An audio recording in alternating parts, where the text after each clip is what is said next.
ہمارے ایک تسلیم بھائی ہیں، یہ سوال پوچھتے ہیں کیا پتنگ اڑانا یا پتنگ لوٹنا جائز ہے؟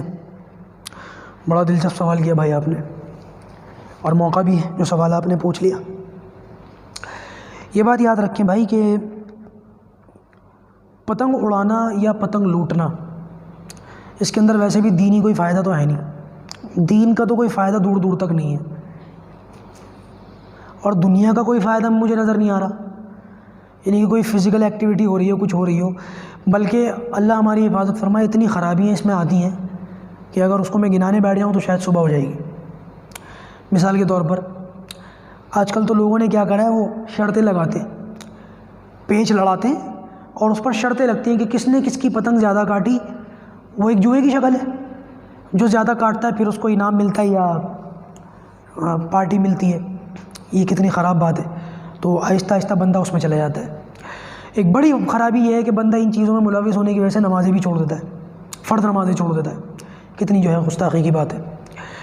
اسی طریقے سے ایک شخص کو میں نے دیکھا تھا ہمارے ہاں، وہ صاحب وہ بڑے بڑے 2,000 روپے کے نوٹ پتنگ کے اوپر چپکا کے، ٹیپ سے پتنگ کے اوپر چپکا کے پھر اڑا رہے ہیں کہ جس نے کاٹ لی یہ پتنگ اور لوٹ لی، کاٹنے کے بعد لوٹنا شرط ہے۔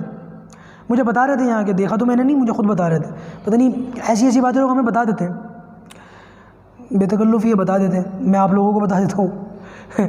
پتنگ کے اوپر نوٹ چپکا کے یہ کہہ دیا کہ جو میری پتنگ کاٹ دے اور پھر اس کو لوٹ لے۔ ان کو اپنی پتنگ بازی پر اتنا یقین کہ میری پتنگ کاٹ کے کوئی لوٹ نہیں سکتا، کہنے لوٹ گئی تھی، اس لیے بتا بھی رہتے ہیں لوٹ گئی تھی، اور کسی نے کاٹ دی پھر کسی نے لوٹ لی۔ تو یہ کیا ہے؟ شیطان اس طریقے کی 2، 2.5 یا 4 ہزار پتہ نہیں کتنے جو بھی تم نے پتنگوں کے اوپر لگائے، کسی غریب کو دے دیتے، کام آتے اس کے۔ کیا ہم جا رہے ہیں، کس راستے پر ہم چل رہے ہیں؟ اور اللہ ہماری حفاظت فرمائے۔ ہمارے یہاں ایک حافظ صاحب ہیں، ابھی تو وہ ماشاءاللہ حافظ ہو گئے، حافظ قرآن ہو گئے، پہلے وہ بچے تھے، عمر بھی چھوٹی تھی، لڑک پن تھا، حافظ بھی نہیں تھے، تو پتنگ کسی نے کاٹ دی، وہ ہوتا ہے نا پتنگ کٹی ہوئی جا رہی ہے، لوگ اس کے پیچھے دوڑ رہے ہیں، بچے اس کے پیچھے دوڑ رہے ہیں، تو بیچارے ہمارے حافظ صاحب جب بچے تھے تو پتنگ کے پیچھے دوڑ رہے تھے۔ اب دوڑ تو نیچے رہے، دیکھ اوپر رہے، پتنگ کی وجہ سے نیچے تو نظر نہیں ہے ان کی، آگے وہ نالا آ گیا، گٹر کھلا ہوا تھا، گٹر میں جا کے پڑے، زخمی بھی ہوئے اور کافی دیر تک اس میں بے ہوش بھی پڑے رہے۔ گھر والوں نے بہت ڈھونڈا، آخر میں نکالا، پھر وہ 1-2 دن کے بعد ہوش۔ کیا فائدہ ہوا اس سے؟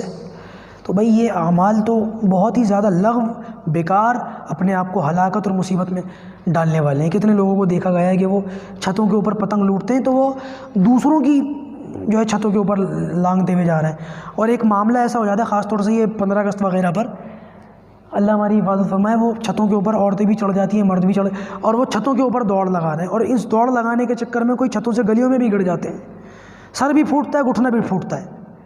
تو یہ چیزیں نہیں کرنی چاہیے، پتنگ وغیرہ اڑانا بہتر ہے، اس سے کچھ آپ اچھا ایسا کام کریں جس سے آپ کے کچھ پریکٹس کر لو، کچھ ہاتھ پیر چلا لو، کچھ جو ہے کچھ بہت ساری فزیکل ایکٹیویٹیاں، دوڑ لگا لو بھائی، پتنگ کے پیچھے دوڑنے سے اچھا ہے ویسے دوڑ لو، تو اس سے آپ کو کم سے کم فائدہ تو ہوگا۔ یہ تو امکانات نہیں ہوں گے کہ گٹر میں گرا کوئی گلی میں۔ اللہ ہماری حفاظت فرمائے۔